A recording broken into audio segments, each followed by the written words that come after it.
Good morning, everyone. My name is Carolyn Hart Bennett, and today I'm going to read to you Chapter 5 from my second book, Seven Sisters, Overland. Chapter 5. The sky continued to darken, and rumblings became more frequent. Flashes of light began to light up the Bowery. The wind was now adding to the discomfort of the saints, and rain began to fall in great drops. The storm built in strength. The seven sisters huddled together for warmth. They only had one small quilt each, which they held over their heads and shoulders. Now streaks of lightning were piercing the sky, and thunder was cracking loudly. The children screamed each time an explosion startled them. Little rivulets of water were trickling down from higher places to make puddles. There was nothing to do but just sit still and suffer. Everyone was praying either silently or aloud. They were beginning to think the wrath of heavens was conspiring against them. The fierceness of the storm was unlike anything they had witnessed in the British Isles. Although it rained hard almost every day in England, it would stop after 10 or 20 minutes, and it wasn't accompanied by life-threatening lightning. The saints had been instructed to stay low and out of open spaces, but there wasn't anywhere else to retreat. They had been warned about deadly lightning strikes that had occurred while crossing the country each immigration season.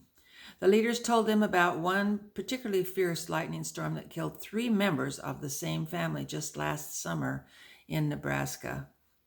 It was not uncommon for immigrants or pioneers to lose a family member on these long, dangerous journeys.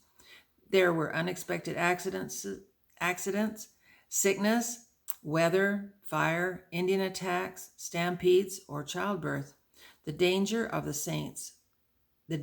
saints were in was apparent. The twins covered their ears as they saw the lightning because they knew a blast of thunder would follow.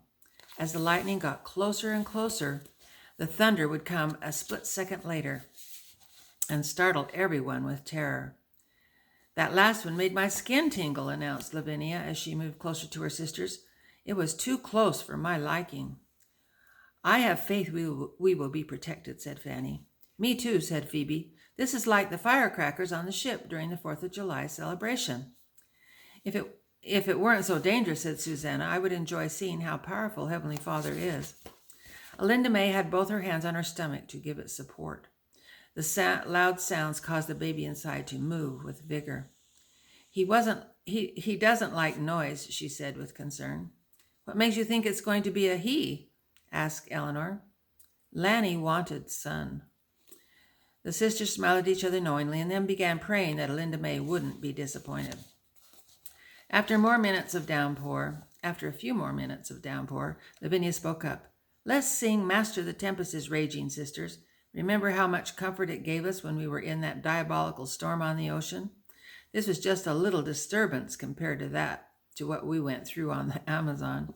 "Yes," said Susanna, "and let's hope a rogue wave doesn't come down the hatchway right on cue when we sing the last note like it did that night." The sisters laughed merrily. It wasn't funny at the time, but now looking back, it was. And despite their current miserable circumstances, they began to sing. Alinda May laughed and hummed along, even though she didn't know what they were singing about. As the rain continued to soak through her quilt, her thoughts wandered back to a rainy day in Copenhagen when she walked through a light rainstorm, dodging puddles on her way to the local shoemaker's shop, just off Stodgett Street. Her father had asked her to drop off his boots the week before, and now she was fetching them as the last part of her shopping errands. Mr. Pedersen, the regular shoemaker, wasn't at the front counter, but she could see a young fellow she'd never seen before in the back room, diligently hammering tacks into the heel of a boot. She waited patiently for him to notice her, but his head was down, and he just kept pounding. She cleared her throat. Nothing. She cleared it louder. He finally looked up and brushed the cascading curls out of his eyes. Then, taking several tacks out of his mouth, he immediately smiled at the young lady before him. "May I help you, miss?" he said as he got up from his shoemaker bench. His look startled Alinda May. He was very handsome, even though he had some shoe polish smudges on his stubble-covered cheeks. She tried to speak, but nothing came out. She cleared her throat, this time for real, as she tried to get her voice to work. I, I came to pick up some boots I left here for my father. And what's the name on the repair slip? Uh, uh, she was having a hard time recalling her own name, and then it came to her. Alinda May Hansdaughter. The shoemaker bent down and looked through the cubby holes below the counter that were filled with repaired shoes. Hansdaughter, Hansdaughter. Ah, yes, here we are, Alinda May Hansdaughter. He emphasized each part of her name, seeming to memorize it. He brought the boots up from under the counter and set them in front of her. That will be 6 skilling, he grinned charmingly. Alinda May fumbled in her little drawstring bag and captured the few coins that were in the bottom of it. Her hand trembled a bit as she counted them into his outstretched hand. 1, 2, 3, 4, 5. Oh, I thought I had 6 coins in here, she said as she searched again. Oh dear, I guess I'll have to leave the boots here and come back tomorrow with the full amount. Her ears grew red. That's not a problem, Miss Hansdaughter. Why don't you just take the boots? Your father's probably expecting them, and you can drop the skilling off the next time you are in the vicinity. I'm very sorry that I'm short of money, she said. I know I put 6 skilling in my purse this morning. I must have dropped one somewhere on my travels. You must think me a goose. Oh, no, no. I would never think that, he said as he studied her distressed face. Thank you, Mr. Polson, Lanny Polson. I'm apprenticing out with my uncle for a year. Well, Mr. Polson, she smiled, I'll be back tomorrow with the money then. She was secretly delighted that she had an excuse to visit him again. She gathered up her father's boots and walked toward the door, just in time to hear a loud thunderclap and see the light sprinkling of rain turn into a heavy downpour. Oh my, look at it rain. I can't even see across the street. She didn't know quite what to do. She turned back to the apprentice and ventured, Would it be all right if I stay in your shop until the rain lets up a little? I think that would be a very good idea, Miss Hansdaughter. Sit on this chair, he said, pulling a wooden chair up by his shoemaker bench. You can keep me company while I work. Alinda May couldn't help but smile on that fateful day when a downpour of rain kept her in the shoe store an extra half hour. It was during this time she began to be acquainted with Mr. Lanny Polson, her wonderful future husband. She had loved rain from that day on. It always brought feelings of nostalgia and romance to her. Now it brought both these emotions, plus a new one as well, sadness, for having lost the sweet love of her life. Soon her tears mingled with the raindrops that were rolling down her face. The intense downpour in the middle of New York lasted only a few minutes more before it mercifully lessened and passed over. When the saints could tell the hard part of the storm was over, someone got the idea to wring out their quilts. In twos, they each twisted their end of the quilts until the water ran freely onto the ground. They were hoping this action would alleviate some of their wet misery. Again they huddled together with their wet, but no longer dripping quilts around them. To their astonishment, their comfort level started to rise, and one by one they dropped off to sleep. The whole company slept deeply for the rest of the night. As the light of the next morning brought new hope, the saints were awakened by 3 short whistle blasts from an approaching train in the distance. Quickly, brothers and sisters, Marcus shouted, trying to encourage everyone to put on some steam. The rescue train will be here shortly, and we want to be ready and to load it without delay. When the train pulled up, the saints could see there was something unusual about its makeup. There were no coach cars, only an engine, a caboose, and 5 cattle cars in between. When the train completely stopped, the conductor stepped off the train and walked toward President Tippets. Are you John Harvey Tippets? Yes, sir. And are these Mormons you're with? Proud to say it, sir. I got a wire to pick you up and dump you off on the Canadian side of the border. President Tippett spoke up. Meaning no disrespect, sir, but if you look at our contract with you, you will see we paid for coach cars in advance. That is all well and good, Mr. Tippets, but our coach cars are all carrying troops this week. Cattle cars is good enough for Mormons. This is all we've got left, and if you don't get on them in the next 15 minutes, you'll all find yourself walking, 'cause no other train is coming. Tippets was completely humiliated, but helpless to do anything about the situation. He took a deep breath and started giving directions to the assigned luggage captains, who went to work in a flurry, loading the baggage onto the last cattle car before the caboose. The disappointed saints began boarding. The floors of the cars were covered with a scattering of straw mixed with globs of manure. There were vertical wooden slats on the side of the car with 6-inch gaps in between them. The top was open. At least they weren't entirely enclosed, which the saints hoped would lessen the smell that was assaulting them. The women tried to clear a space for their families and directed their older children to kick the dry manure to the edges and toss it between the slats. Some took handfuls of straw and tried to pick up and dispose of the gooier dung. Finally, on their way, the saints began to sing and eventually smile as the tracks evened out. Song after song filled their spirits as they clicked along. The straw floated up and the cinders from the smokestack peppered down. Most of the time, the ashes burned out before they fell on the saints, but once in a while, those in the front cars would slap at their clothing, heads, or hands as the smoldering embers reached them. After a while, the singing died out, and families passed the time talking, telling stories, or playing games. In the afternoon, drowsiness took over many of the passengers. The only problem was that Phoebe and Fanny weren't drowsy. They began looking for something to distract them. Finally, Fanny got an idea, and she started to chant softly to the clicking wheels. Aurora Abigail Moore, Elders Cherry Decker Schneider.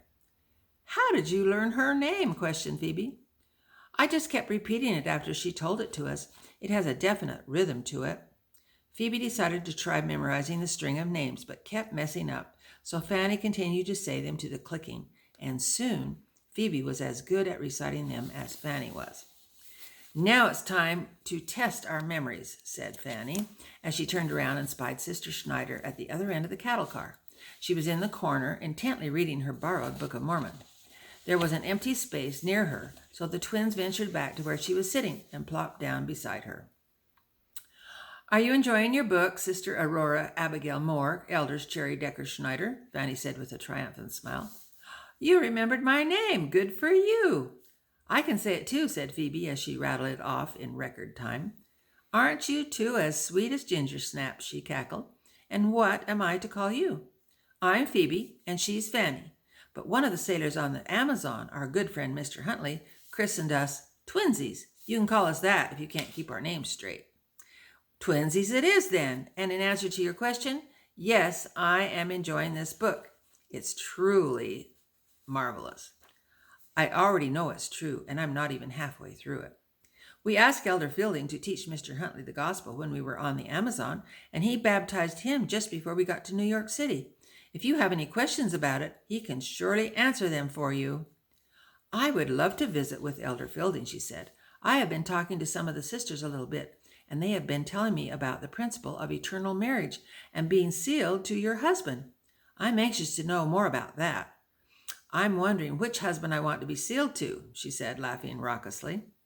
The twins giggled and assured Sister Schneider that they would make the arrangements for her to have some missionary lessons from Elder Fielding. Then, not knowing she shouldn't ask such questions, Fanny innocently blurted, How did you get so many husbands? Sister Schneider laughed good-naturedly. Well, it wasn't my beauty, twinsies. I think my secret to capturing a man's heart was through his stomach.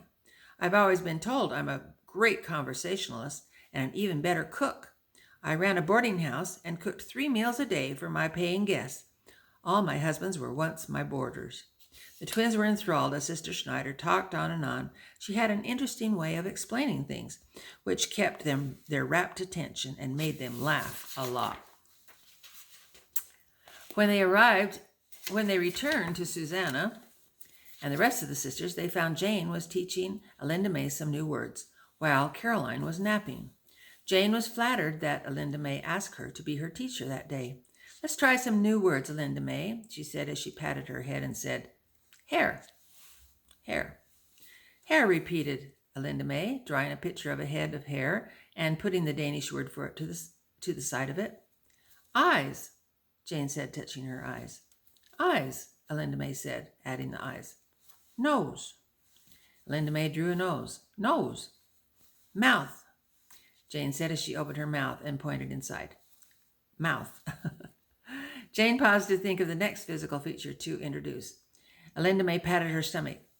Barn. Jane was puzzled. Barn? Elinda May smiled and circled her stomach with her hands. Big barn. Fanny chipped in. Yes, you're as big as a barn, all right. Fanny, chided Phoebe, that's not a very nice thing to say. No, barn, said Elinda May, rocking an imaginary baby.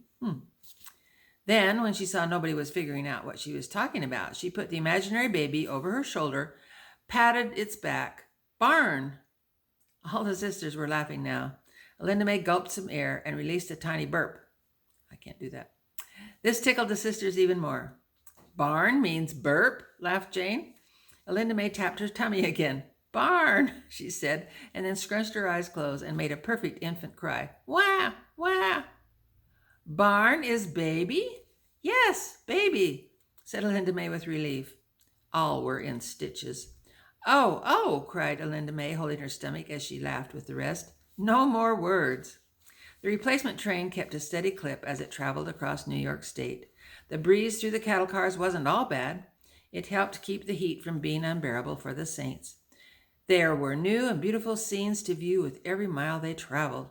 Everyone was enjoying the wondrous sights. Then they started to hear a low hum above the sound of the train's clattering wheels. They started to question it when President Tippett conveniently made the announcement that the saints would soon be seeing one of God's greatest creations in less than 15 miles. The hum they were hearing was Niagara Falls. Niagara Falls is the most extraordinary sight you can imagine, brothers and sisters. It is actually several lakes that flow together at that point and fall over the cliffs together.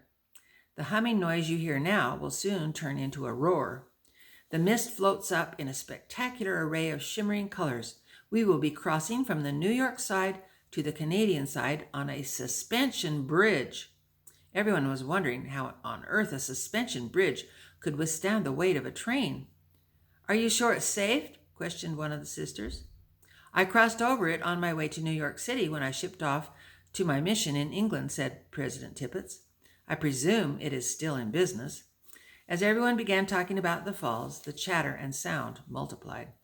This country is so beautiful, remarked Caroline. I have seen nothing in England that compares to it.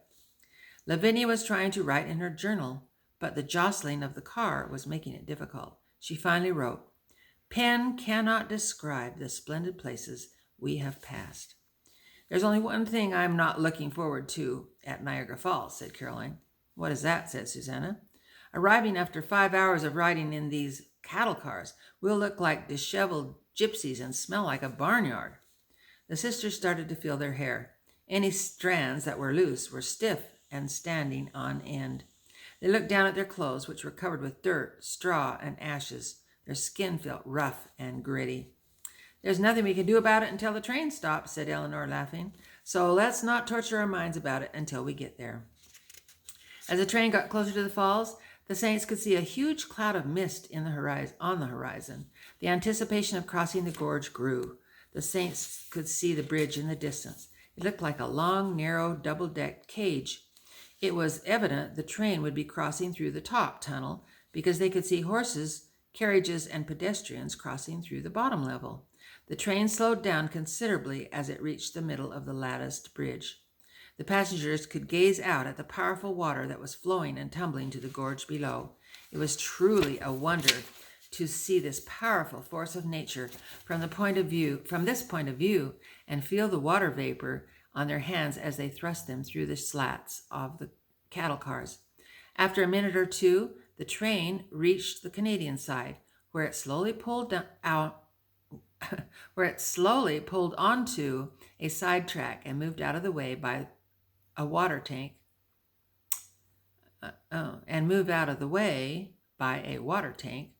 where it would be taking on water, wood, and coal. The saints were told they would only have an hour to stretch their legs, find food, and view the sights and sounds of the falls before returning to the cars to depart again. When they received word to disembark, everyone climbed down from the cattle cars and began brushing off their clothes and the backs of those around them. They looked for water barrels so they could wash their faces and necks. That's one advantage of wearing a hat, said Caroline, noticing the men didn't have any hair problems at all. Eleanor twisted her long matted hair until it turned into a pile on top of her head. Then she fastened it with a few hairpins. It was considerably cooler this way. She wondered why she hadn't thought of this before. Her sisters were trying to run combs or brushes through their hair, but it was not cooperating, and they could only wet it and try to poke the loose, flyaway strands back under combs, pins, or into braids or buns. As the saints cleaned up and groomed themselves, the three presidents stepped into the station house to deal with the station master. President Tippett spoke for the trio. I am John Harvey Tippett, in charge of this company of 267 British immigrants and returning American missionaries. We paid for coach cars in Albany in advance, and yesterday we were put off our train to accommodate 300 or 400 soldiers. We have suffered on these cattle cars for the last 5 hours, and we don't plan to go another mile on them. We will stay right here in your camping area until we can have coach cars as paid and arranged for. We can put you on some coach cars tomorrow morning at 6 a.m., explained the agreeable station master. The three excelled in unison. Good, good. We greatly appreciate that. Tippett said,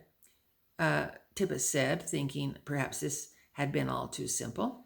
The three came out to tell the waiting saints their latest itinerary change. Brothers and sisters, it looks like we will be staying here all night and leaving on coach cars at 6 a.m. tomorrow morning. Marcus let out a hip hip, and the saints yelled a resounding hooray. Then 2 more cheers, and everyone clapped with jubilation. So go and enjoy the beautiful falls and the surrounding park and displays. Be sure to get something to eat and something to take on the train tomorrow. You will have until 7 p.m. Then please be back at the campsite for the prayer meeting and for your safety. That's the end of chapter 5. Over and